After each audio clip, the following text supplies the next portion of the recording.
Could Brexit be over? Hi, I'm Femi Oke. I'm Malika Bilal. The resignations of two high-profile officials from British Prime Minister Theresa May's cabinet has thrown the government into chaos. Today we explore the political fallout and what it could mean for the future of Brexit. Right now, you are in the stream. We are live on Al Jazeera and YouTube, so leave your comments in the chat and Malika and I will try and include them in today's discussion. But first, have a look at this report from Al Jazeera's Jonah Hull. Trooping into Downing Street, a brand new Brexit minister and a brand new foreign minister. Surrounded by her revamped cabinet, Theresa May survives as Prime Minister after a turbulent few days. But in the current state of British politics, there's no guarantee that living to fight another day means any more than just that. Recent days have seen two senior ministers resign in protest at what Theresa May has chosen as her preferred approach to Brexit, a business-friendly strategy with close trade ties to the EU. Some of those who favoured a clean break have called it a sellout.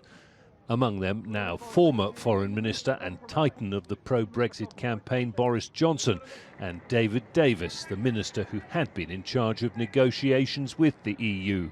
There had been concerns inside Downing Street that Johnson, widely thought to covet the top job, might launch a bid to unseat the Prime Minister. But that would require the support of other senior Brexit supporters in Cabinet and outside. Theresa May said she was looking forward to getting on with a busy week.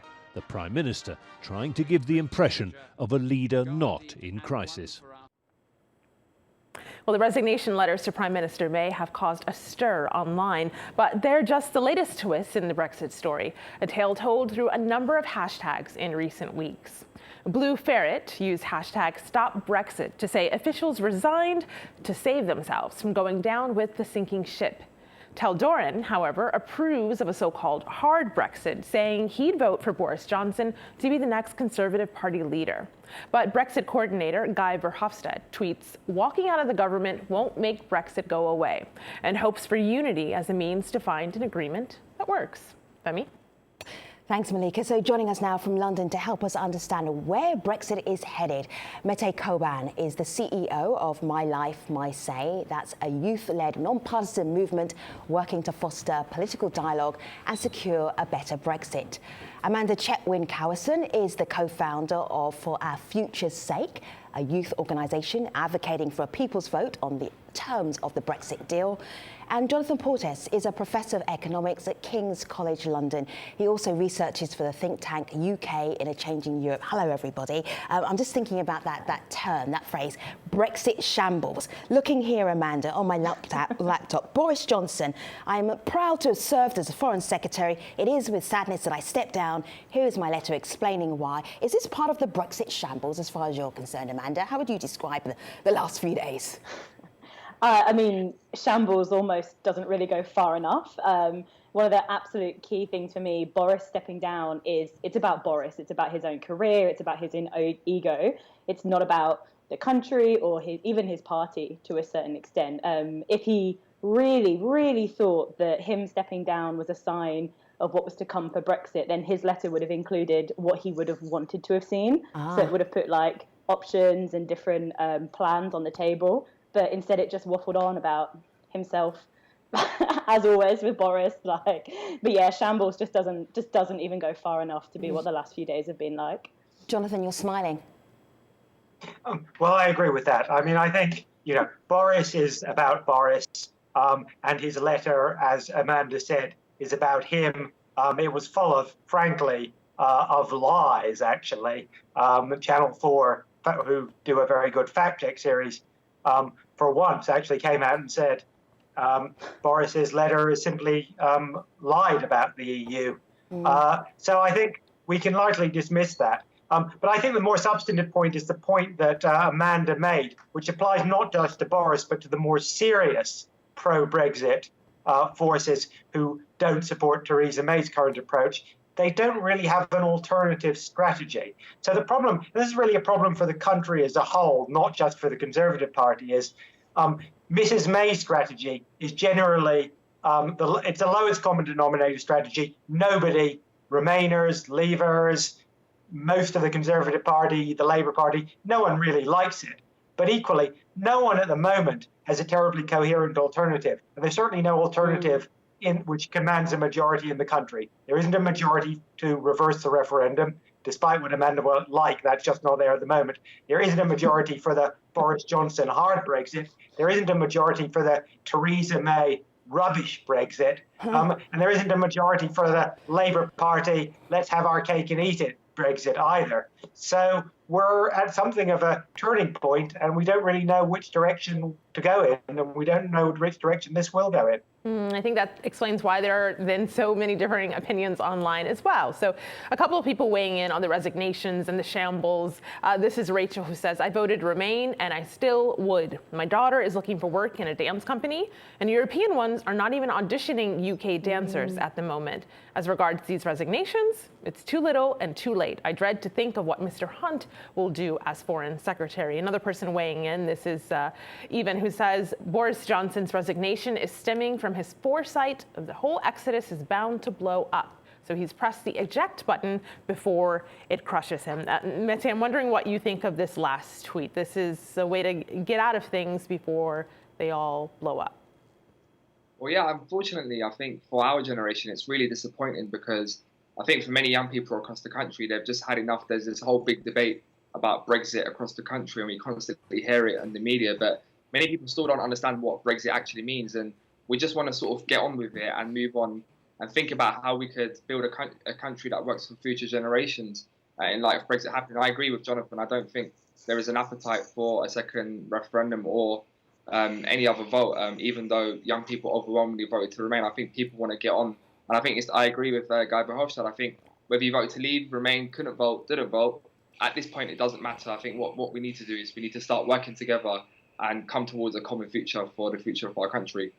Mete, the most shocking thing you just said is that many people don't understand what Brexit means. How is that possible? 2 years of conversation. Yeah. Well, I mean, if you look at the most Googled question after we left the European Union, which was, what is the European Union on Google? And that just sort of highlighted, we had a 3 to 4 month period of a build up to the referendum, which, people in this country, I wasn't educated about what the European Union does. I don't know anything about the history of it. And that's part of the problem that we had in the UK. People don't even know what their local national government does. We don't have political and civic education in the UK, which is why historically you've had a lower turnout among young people, because it's not that they don't care about the issues that affect them. Of course they do. It's about whether they see traditional forms of politics as a vehicle to address those issues that they care about. So at this moment, we have this bubble in Westminster, which is constantly talking about Brexit. I don't think that for most of the country, people are angry. I don't think young people are angry about it. I think if you ask people whether they're not happy about it, they'll probably say to you overwhelmingly, yeah, we don't think Brexit's going to be a good thing. But I don't think if you said to people, like we've had so many focus groups and events with young people, and when you ask them what rights are you concerned about losing, the number one question they'll say back to you is, I don't know what rights I have to lose, because no one's been educated about it. So until people start to see the effects of it, that's when they'll probably start to be angry. But until then, unfortunately, people don't know what's happening and they just want to get on with it. Jonathan, let me just share this with our audience. It's a piece that you wrote on the 11th of June. You're part of a think tank called the UK in a Changing Europe. Theresa May's CRAP Brexit. Explain CRAP, acronym. That was a pun in that the government actually came out with a proposal which said we should have a customs and regulatory alignment period as part of the way of solving some of the problems that arise from leaving the customs union and leaving the single market, in particular as regards the border for Northern Ireland. So it was a pun, but it does actually describe, I'm afraid, rather what Theresa May's Brexit looks like. And of course, Boris Johnson used pretty much the same language in describing the Theresa May approach to Brexit during the famous cabinet meeting at Chequers last week. And I think, as I said, the Brexit that Theresa May has come up with is a sort of lowest common denominator. It keeps us half in and half out of the mechanisms of the European Union, in particular the customs union and single market. But it doesn't give us any sort of vote or voice in how those regulations are made in future. So it really isn't going to satisfy anyone. It won't satisfy the people who want us to be completely free of the EU. It won't satisfy the people who want us to stay part of the single market, to maintain freedom of movement and the other mechanisms that apply at the moment. But equally, there's not really any coherent alternative on the table. Certainly not coming from Boris Johnson and David Davis. As Amanda said, they walked out, said they weren't happy, but they didn't give us any sort of alternative plan. And equally, we don't really have a coherent plan that involves remaining in the EU either, given that, and I think Mette is right in this, there isn't an appetite at the moment among the public as a whole to reverse the result of the referendum. So we are stuck in this limbo, and it can't last. At some point, something will have to give. We will have to make some decisions, but we don't seem to be ready for that yet. You know, it's interesting, Jonathan. The reason we're in this limbo, according to a few people online, is because the Prime Minister herself wanted to remain in the EU. This is Richard, a tweet he sent us saying the EU will be in a far more stronger position now that those two ministers have resigned. May is a Remainer, and she'll do anything to stay in the EU bubble. As the old saying goes, a leopard never changes its spots. And one more person sent us a video comment. This is Stephen Wolf, a former Stream guest and a member of European Parliament, and he talks about that very same issue. Have a listen. Theresa May's cabinet meeting in Chequers effectively delivered a Remainer coup and the death of Brexit. No one now believes, having read the communiqué, that she truly believes in bringing back control of all our laws from the European Union, not pay money in some form to the European Union, be controlled by the European Courts of Justice, and also controlling immigration. It is very clear that she is delivering a Remainer Brexit, not a true Brexit. And though our audience couldn't see there, while Stephen was talking, you could see Amanda kind of shaking your head from side to side. Jonathan, I know you want to get in, but I want to hear what was behind that for Amanda.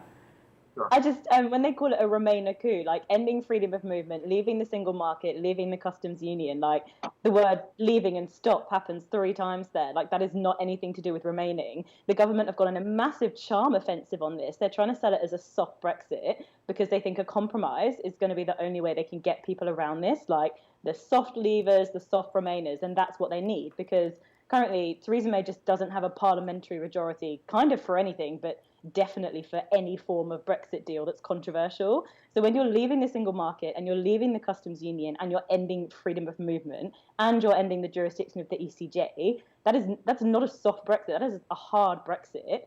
But Boris and David couldn't hack it. They didn't want to ever kind of say, oh, okay, maybe that's okay, but that's not. And, you know, yeah, we're leaving, but we might have the same rules because it doesn't fit with their narrative.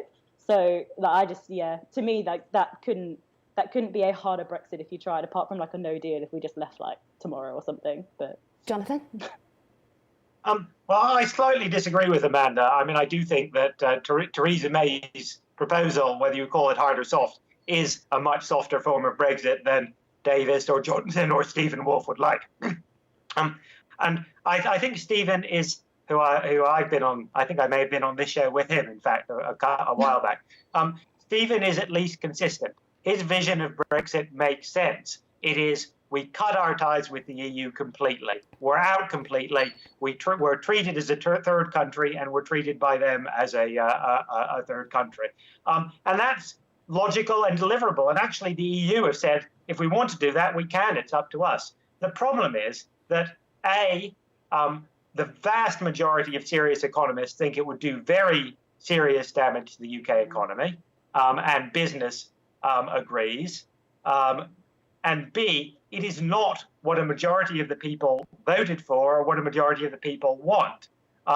There was never a majority in Parliament, in the country, certainly not in business, for the sort of Brexit Stephen wants. So the idea that, it's all the fault of backstabbing Remainers like Theresa May, or it's all the fault of conniving Brussels bureaucrats or so on and so forth, which is the sort of narrative you get from Stephen and people like Johnson, just doesn't make sense. This is not the sort of Brexit he wants is perfectly plausible, but it is not what the British public wants. It's not what the British Parliament wants, and it would be an absolute disaster for the UK economy. So it can't happen. The question is, it can't happen. If it does happen, it will happen by accident. The question is, how do we get through this in a way which does somehow command some sort of majority support? I also agree with Amanda, however, that it's not clear that Theresa May's half-baked compromise commands majority support either, and that's what the last few days have demonstrated. Mette, I want to play this to you. I'm going to do come clean. I found it on Amanda's Twitter page, okay? So, this is what I found on her Twitter page. People's Vote UK, it's a brand new Foreign Secretary, Jeremy Hunt. And just listen to what he says towards the end, Mette. Very interesting. But what I'm saying is that when we have negotiated the terms of our departure, this is a huge decision. This will have an impact not just for the next 5 years, but the next 75 years. The terms of our trade with the countries on our doorstep is unbelievably important in terms of the jobs, the opportunities for young people for many generations. And I do think that people should have a chance to have their say on those terms. And people should be able to have their say on those terms. Boris Johnson has left. This is the new Foreign Secretary. Mette, what did he just say? What does that mean?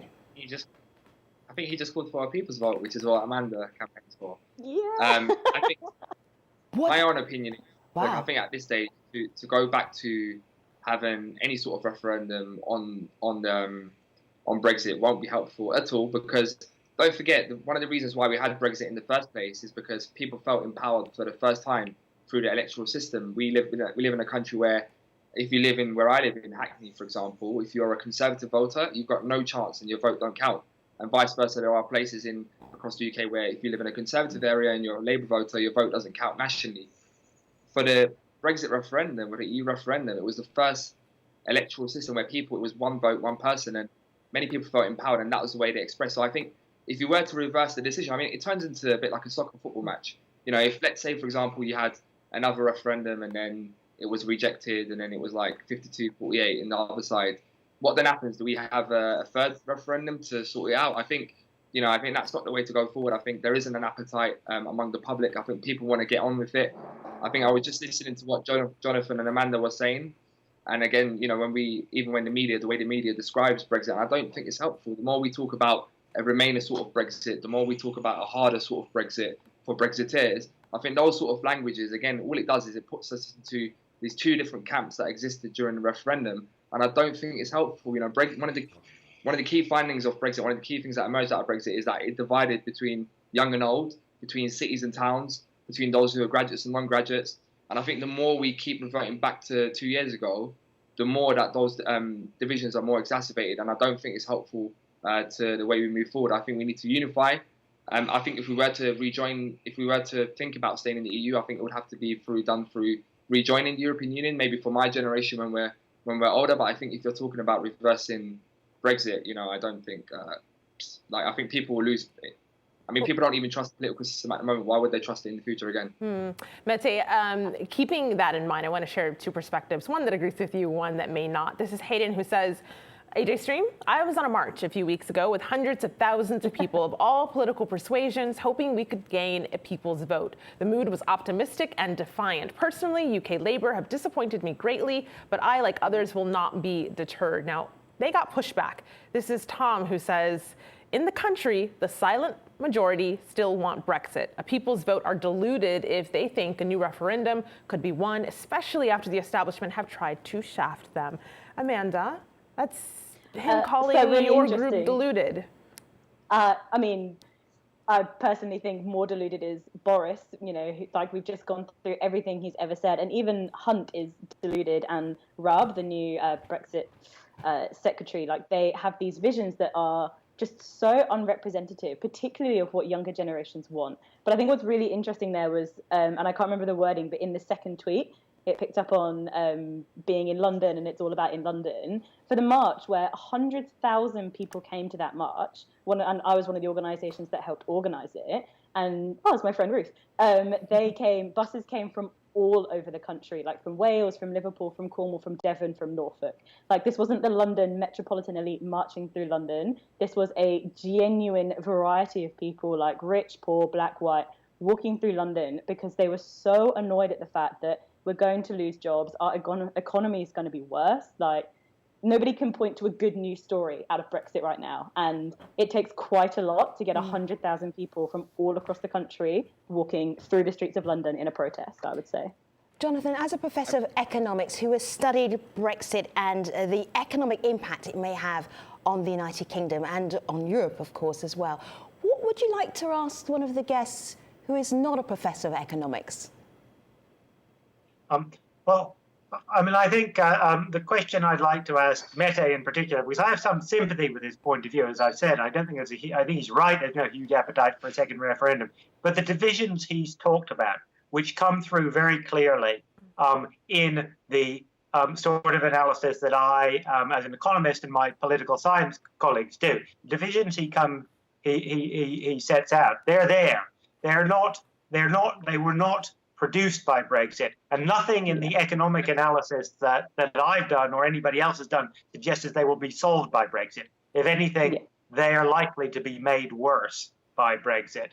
100%. So the question I'd like to ask him is, given that Brexit is, and I suspect he actually agrees with this, Brexit is not the solution to the divisions, social and economic divisions of the UK. What is it that we should be doing, and how is it exactly that we can, with Brexit hanging over us and likely to absorb so much of the political and policy energy in the UK over the next few years, how does he see a way through this? Because I actually find it very difficult, unfortunately. I wish I had an answer. Mete is thinking, why did you ask me that question? Mete, go for it. I admire you even trying. It's all very well saying we have to come together and Jonathan, unify, the question is over. Mete is thinking up the response. Mete, go for it. Just to make clear from the start, I am someone who voted to remain. Probably will still prefer the United Kingdom to remain part of the European Union. I just don't think that if you do, I think going against the will of the people, I think will open us into a very dangerous route.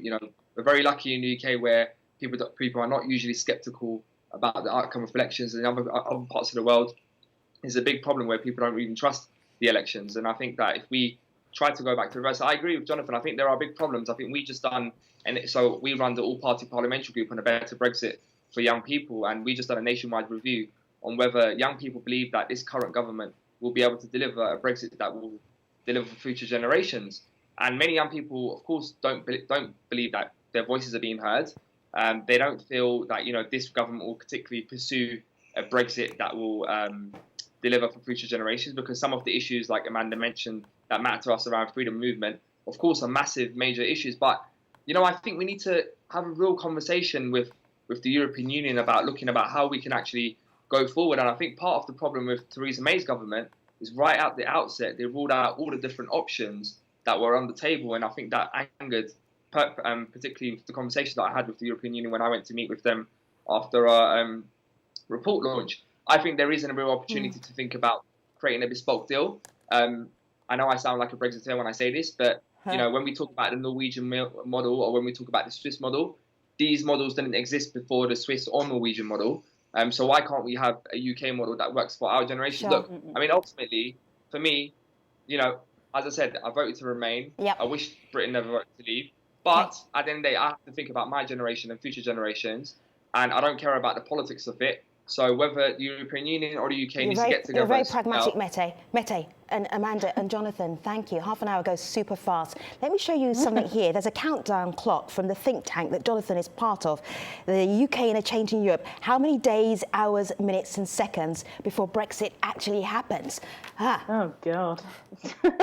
Malika, how should we end our conversation? With this live comment on YouTube from Blue Green, who says there can only be a hard Brexit. And the sentiments of the EU over Brexit are clear. They've acted to punish the UK at every turn, and anything less than hard Brexit, the EU will use against the UK. One person's view.